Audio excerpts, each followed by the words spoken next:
মহাবিদ্যালয়সমূহৰ অধ্যক্ষলৈ ডাঙৰ এটা ঘোষণা কৰিছে ৰাজ্যৰ মুখ্যমন্ত্ৰী ডক্টৰ হিমন্ত বিশ্ব শৰ্মাই এক হকিয়নি দিছে কঠোৰ হকিয়নি য'ত কোৱা হৈছে কোনো শিক্ষাৰ্থীৰ পৰা ছাত্ৰ-ছাত্ৰীৰ পৰা মাছুলৰ নামত 1 টকাও ল'ব নোৱাৰিব অধ্যক্ষই আপোনালোকে পৌৰ নিগমৰ টেক্স কালেক্টৰ নহয় যে 15 জুলাইৰ ভিতৰত শিক্ষাৰ্থীৰ পৰা লোৱা মাছুল উভতাই দিবলৈ নিৰ্দেশ দিছে মুখ্যমন্ত্ৰী গৰাকীয়ে মুখ্যমন্ত্ৰী হিমন্ত বিশ্ব শৰ্মাই আজিৰ দিনটোত হেয়া ঘোষণা কৰিছে আৰু আজিৰ এই ঘোষণাৰ পাছতে এতিয়া সমগ্ৰ ৰাজ্য জুৰি মুখ্যমন্ত্ৰীৰ প্ৰশংসাত পঞ্চমুখ হৈছে অভিভাৱকসকল খবৰৰ অভিযোগ জনাব বিচাৰিছো ৰাজ্যৰ মুখ্যমন্ত্ৰী ডক্টৰ হিমন্ত বিশ্ব শৰ্মাৰ কঠোৰ হকিয়নি ছাত্ৰ-ছাত্ৰীৰ পৰা মাছুলৰ নামত 1 টকাও অধ্যক্ষই ল'ব নোৱাৰিব মাছুলৰ নামত শিক্ষাৰ্থীৰ পৰা ধন ল'লে হেৰুৱাব তেওঁলোকৰ চাকৰি ৰাজ্যৰ মহাবিদ্যালয়ৰ অধ্যক্ষসকলৰ বাবে মুখ্যমন্ত্ৰী হিমন্ত বিশ্ব শৰ্মাৰ এই ঘোষণা আপোনালোকে পৌৰ নিগমৰ টেক্স কালেক্টৰ নহয় আপোনালোকে শিক্ষাৰ্থীসকলৰ পৰা 600 টকাকৈ সংগ্ৰহ কৰে সেই টকা অধ্যক্ষসকলে চৰকাৰকটো নিদিয়ে বিনামূলীয়া বুলি কোৱা নামভৰ্তি বিনামূলীয়াই হ'ব লাগিব আলোচনী কলেজ সপ্তাহৰ নামত মাছুল লোৱা সন্দৰ্ভত মুখ্যমন্ত্ৰীৰ কঠোৰ হকিয়নি 15 জুলাইৰ ভিতৰত শিক্ষাৰ্থীৰ পৰা লোৱা সকলো মাছুল উভতাই দিয়াৰ নিৰ্দেশ মুখ্যমন্ত্ৰী গৰাকীৰ আমি বিভিন্ন সময়ত দেখিবলৈ পাওঁ যে শিক্ষাৰ্থীসকলৰ যিহেতুকে তেওঁলোকৰ মাছুল লোৱাৰ ক্ষেত্ৰত চৰকাৰৰ ফালৰ পৰা ইতিমধ্যে কোৱা হৈছে যে তেওঁলোকক বিনামূলীয়াকৈ তেওঁলোকক অধ্যয়ন কৰিবলৈ দিয়া হ'ব কোনো ক্ষেত্ৰতে তেওঁলোকৰ পৰা টকা ল'ব নোৱাৰিব পূৰ্বেই ঘোষণা কৰা হৈছিল তৎসত্ত্বেও একাংশ অধ্যক্ষ বা একাংশৰ বিৰুদ্ধে অভিযোগ উত্থাপন হয় যে বিদ্যালয়ৰ বা ক্ষমা কৰিব মহাবিদ্যালয়ৰ আলোচনী এখনৰ বাবে কলেজ সপ্তাহ বা কলেজ উইকৰ বাবে যেতিয়া টকা শিক্ষাৰ্থীসকলৰ পৰা লয় সেই মাছুল কিয় লয় সেই মাছুল লোৱা নিয়মৰ বাহিৰত সেই মাছুল লোৱা কথাটো এতিয়া নিয়মৰ বাহিৰত সকলোৱে জানে এতিয়া যিসকলে লৈছিলে তেওঁলোকে 15 জুলাইৰ ভিতৰত শিক্ষাৰ্থীৰ পৰা লোৱা সকলো মাছুল উভতাই দিব লাগিব ৰাজ্যৰ মহাবিদ্যালয়ৰ অধ্যক্ষসকলৰ বাবে মুখ্যমন্ত্ৰী ডক্টৰ হিমন্ত বিশ্ব শৰ্মাই দিলে কঠোৰ হকিয়নি এই হকিয়নি মুখ্যমন্ত্ৰী গৰাকীয়ে আজি সংবাদ মেল যোগে ক্ষমা কৰিব তেওঁ এক অনুষ্ঠানৰ জৰিয়তে মন্তব্য প্ৰদান কৰিছে আৰু সেই মন্তব্যত তেওঁ এই কথা উল্লেখ কৰিছে কি কৈছে মুখ্যমন্ত্ৰীয়ে হেয়া শুনক অধ্যক্ষসমূহলৈকে মোৰ এটা অনুৰোধ যে আপোনালোকে জানে যে মহাবিদ্যালয়খনত আমি ফ্ৰী এডমিশ্যন দিওঁ তাৰ পিছত ষ্টুডেণ্টৰ লগত আমি কিয় যুঁজবাগৰ কৰি থাকিব লাগে আৰু এটা 600 টকা আমি কিয় ষ্টুডেণ্টৰ পৰা ল'ব লাগে লাগিলে 600 টকা মোক খুজি দিয়ক আকৌ যে মুখ্যমন্ত্ৰী মহোদয় আপুনি যদি ইমান দিছেই মোক আৰু এটা 600 টকা দি দিয়ক অধ্যক্ষসকলৰ লগত ষ্টুডেণ্টৰ সম্পৰ্ক তেতিয়া ভাল হ'ব যেতিয়া ইউ কেন টেক ক্ৰেডিট যে বাবা মই চৰকাৰে দিয়া বুলি ক'ব নালাগে যে মই তোক ফ্ৰী এডমিশ্যন কৰি দিলোঁ complete go and sign in the life আপোনালোকে লগত কি লগাই দিয়ে নহয় মেগাজিন ওলাব লাগিব কলেজ উইক কৰিব লাগিব 600 টকা দিয়ক You are not tax collector of Guwahati Municipality Corporation. এই যেটো আজি মই এই মিটিংখন নাপাতিলো হেতেন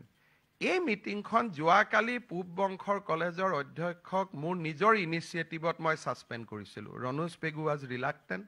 DPI was reluctant মই বুজাই দিম বুজোৱা বুজি কথা নাই কিয় বুজাব লাগে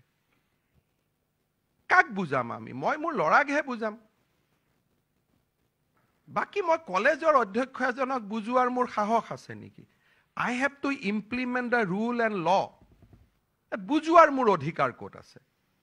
বুজালে তেওঁ বুজিব কিয় মোক ক'ব ভাই আপুনি এজন মুখ্যমন্ত্ৰী আপুনিটো আপোনাৰ কি ডক্টৰেট আছে কি PhD আছে মই ইমান শিক্ষা দীক্ষা ললো মোক কিয় আপুনি বুজাই সো আমাৰটো বুজোৱা কাম নহয় না বুজনি লোৱাটো আপোনালোকৰ কাম being the government employee public servant, it is your responsibility to obey the government order in toto. আজি বেলেগ বাদ দিয়ক মুখ্যমন্ত্ৰীৰ সমষ্টিৰ খোৱালকুছি কলেজতে 600 টকা উঠাই দিছে অধ্যক্ষজনে মুলকে লৰাইটো আৰু অসত্য কথা নকয় হোৱাটছআপত আহিব ফেচবুকত আহিব and I have a connectivity with the student community চ' মোৰ ৰিকুৱেষ্ট আজি গৈ আপোনালোকক লাগিলে 600 টকা মই আৰু বেছিকৈ দি দিম কোনো অসুবিধা নাই but free admission should be free admission ইয়াত কোনো ডাইলুশ্যন হ'ব নালাগে এটা চামৰ পৰা আপোনালোকে টকা লয় যোন সমাজত সমৰ্থবান 4 লাখ টকাৰ ওপৰত ইনকাম আছে এইবাৰ আমাৰ সাৰ্কুলাৰ 2 লাখ টকা আছিলে কিন্তু পিছত আমি ডাইলুট কৰি দিলো যে ৰেশন কাৰ্ডখন থাকিলে দিব সো বাই ইমপ্লিকেশন ই 4 লাখ হল যদিও গভৰ্ণমেণ্টে 2 লাখ টকা লৈকে দিয়ে কিন্তু এইবাৰ আমি যেহেতু ৰেশন কাৰ্ডখনৰ ওপৰতে বিনামূলীয়া এডমিশ্যন দিব কলো সো ইনকাম বাৰ হেজ গান আপ টু 4 লাখ rupees যেতিয়া 4 লাখ টকা আমাৰ ইনকাম বাৰ হল তাৰ ওপৰৰ ফিজ আপোনালোকৰ লগত আছে জি ফিজ আছে এতিয়া এই কথাখিনি যে 600 টকাটো আমি কিয় ললো কলেজৰ অধ্যক্ষ সমূহে ভাবে যে একাংশই যে লৰা ছোৱালীৰ পৰা ফিজ নললে কিবা ভাল নালাগে অশান্তি এটা লাগি থাকিলে মনটো বহুতৰ এনেকুৱা মই ফিলিংস দেখা পাইছো মোক আমাৰ পূব কামৰূপ কলেজৰ প্ৰাক্তন অধ্যক্ষ এজন তেওঁ মোৰ লগত তেওঁ ডিবেট মানে ঘৰুৱা মোৰ সমষ্টিৰে স্যাৰ ফিজটো আমাক ল'ব দিয়ক লাগিলে টকাটো আপোনালোকে একাউণ্টত পিছত ঘূৰাই দিব somehow ফিজটো লোৱাটো কিবা এটা কি আছে মই নাজানো they enjoy taking the fees বোলে স্যাৰ আপোনালোকে ফ্ৰী দিব ডাইৰেক্টলি একাউণ্টত ঘূৰাই দিব আমি একাউণ্ট নম্বৰটো ঘূৰাই দিম কিন্তু আমাক ফিজ কিনি ল'ব দিয়ক আপোনালোকে কাবাক এপইণ্টমেণ্ট দি থৈছে কলেজত without following government rules and regulation তেওঁলোকে 1 তাৰিখে আহি আপোনালোকক দিগদাৰি কৰে চ' আপোনালোকৰ নেপটিজিমটোৰ কাৰণে don't put government in trouble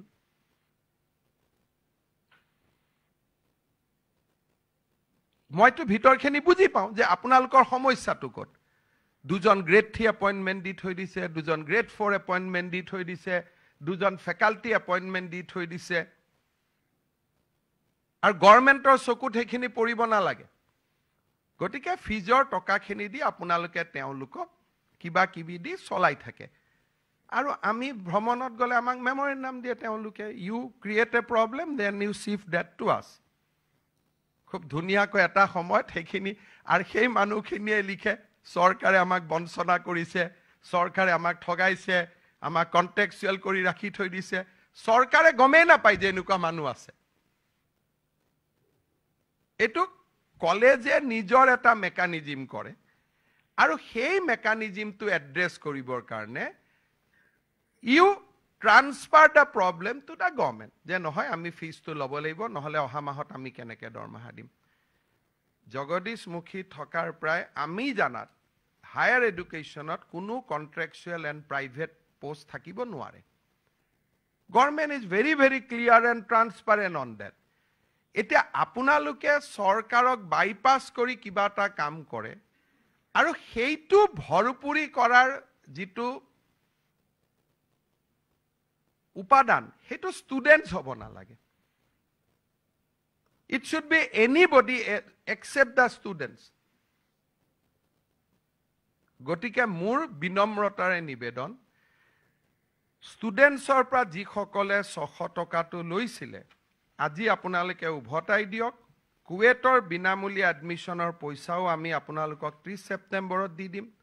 3rd আৰু 5th ছেপ্টেম্বৰৰো আপোনালোকক অন টাইম আপোনালোকে পইচা পাই যাব ষ্টুডেন্টৰ পৰা কোনো কাৰণতে আপোনালোকে টকা পইচা সৰস্বতী পূজাৰ চান্দাটো কালেক্ট নকৰিব let them have a feeling that society takes care of them at least তেতিয়া এই লৰা ছোৱালী বিলাকে ডাঙৰ হৈ সোসাইটিক কিবাটা উভতাই দিবৰ কাৰণে চেষ্টা কৰে যে আমাক সোসাইটিয়ে পঢ়ুৱাইছিলে গতিকে আমি সোসাইটিক কিবাটা আৰু মুখ্যমন্ত্ৰী ডক্টৰ হিমন্ত বিশ্ব শৰ্মাই এনেধৰণে মন্তব্য প্ৰদান কৰিছে আজিৰ দিনটোত আৰু সেই মন্তব্যক লৈ ৰাজ্যজুৰি প্ৰশংসা মুখ্যমন্ত্ৰীগৰাকীক কাৰণ একাংশই এতিয়াও শিক্ষাৰ্থীসকলৰ পৰা আলোচনী কলেজ সপ্তাহ ইত্যাদিৰ নামত 600 টকাকৈ মাচুল লোৱা বুলি অভিযোগ উত্থাপন কৰিছে আৰু সেই সমূহক লৈ সকিয়নি দি মুখ্যমন্ত্ৰীগৰাকীয়ে কি ক'লে খবৰৰ সবিশেষ আকৌ এবাৰ জনাইছো মুখ্যমন্ত্ৰী হিমন্ত বিশ্ব শৰ্মাই ৰাজ্যৰ মহাবিদ্যালয়ৰ অধ্যক্ষসকলৰ লৈ এতিয়া কঠোৰ সকিয়নি দিছে ছাত্ৰ ছাত্ৰীৰ পৰা মাচুলৰ নামত এটকাও ল'ব নোৱাৰিব মহাবিদ্যালয়ৰ অধ্যক্ষই মাচুলৰ নামত শিক্ষাৰ্থীৰ পৰা ধন ল'লে হেৰুৱাব লাগিব তেওঁলোকে তেওঁলোকৰ চাকৰি অধ্যক্ষসকলক মুখ্যমন্ত্ৰী ডক্টৰ হিমন্ত বিশ্ব শৰ্মাৰ কঠোৰ সকিয়নি মুখ্যমন্ত্ৰীগৰাকীয়ে কৈছে যে আপোনালোক পৌৰ নিগমৰ টেক্স কালেক্টৰ নহয় আপোনালোকে শিক্ষাৰ্থীসকলৰ পৰা 600 টকাকৈ সংগ্ৰহ কৰে কিয় কৰিবলগীয়া হয় হেয়া নিয়মৰ বাহিৰত বিনামূলীয়া বুলি কোৱা নামভৰ্তি বিনামূলীয়াই হ'ব লাগিবই আলোচনী কলেজ সপ্তাহৰ নামত মাচুল লোৱা সন্দৰ্ভত সকিয়নি দি ক'লে যে 15 জুলাই অন্তিম দিন বা 15 জুলাইৰ ভিতৰত শিক্ষাৰ্থীৰ পৰা লোৱা মাচুল আপোনালোকে উভতাই দিয়ক